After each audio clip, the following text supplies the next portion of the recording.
ഈ രാജ്യത്ത് ഒരു നിയമമുണ്ടോ എന്ന് തോന്നിപ്പിക്കുന്ന വിധത്തിലാണ് തൃശൂർ കുന്നംകുളം റോഡിൽ ബസ്സുകളുടെ മരണപ്പാച്ചിൽ. ലിമിറ്റഡ് സ്റ്റോപ്പ് ബസ്സുകൾക്കൊപ്പം ലോക്കൽ ബസ്സുകളും ഏതാനും നാണയത്തുട്ടുകൾക്കായി ആർത്തി പൂണ്ട് മത്സര ഓട്ടം നടത്തുമ്പോൾ പന്താടുന്നത് ജനങ്ങളുടെ ജീവനാണ്. ഗതാഗത നിയമങ്ങളെല്ലാം കാറ്റിൽ പറത്തിയാണ് ഇവിടെ മരണപ്പാച്ചിൽ തുടരുന്നത്. മിക്ക ബസ്സുകൾക്കും വാതിലുകളില്ല. വാതിലുകളുള്ള ബസ്സുകളാവട്ടെ അത് തുറന്ന് കെട്ടിവെച്ചിരിക്കുന്നു. ഒരു ബസ്സിനും എമർജൻസി വാതിലില്ല. ചില ബസ്സുകളിൽ പണം വാങ്ങുന്നതും ആളെ കയറ്റുന്നതും വിസിൽ മുഴക്കുന്നതുമെല്ലാം ഒരാൾ മാത്രം.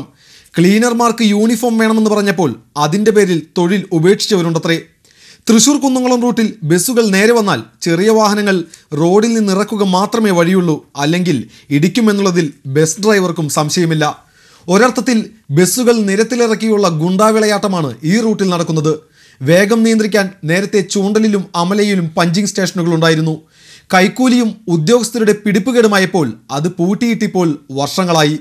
കുന്നംകുളം റൂട്ടിലോടുന്ന ബസ്സുകളുടെ ഉടമകൾക്ക് ചോരത്തിളപ്പുള്ള ചെറുപ്പക്കാരെ ഡ്രൈവർമാരായി മതി. റോഡിൽ ആരൊക്കെ ചത്താലും വേണ്ടില്ല, പരമാവധി കളക്ഷൻ വേണം എന്നതാണ് ഇവരുടെ പോളിസി.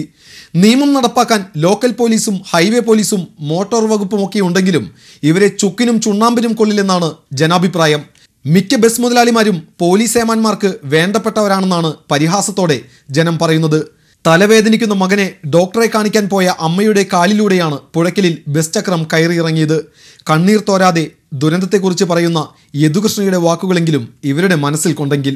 ഒരു അപകടം വരുമ്പോൾ മാത്രം 2 ദിവസത്തേക്ക് റോഡിലിറങ്ങി നിയമം പഠിപ്പിക്കാതെ തെരുവിലെ ഈ കൊലവിളി എന്നേക്കുമായി അവസാനിപ്പിക്കാൻ ഇനിയെങ്കിലും അധികൃതർ തയ്യാറാവണം.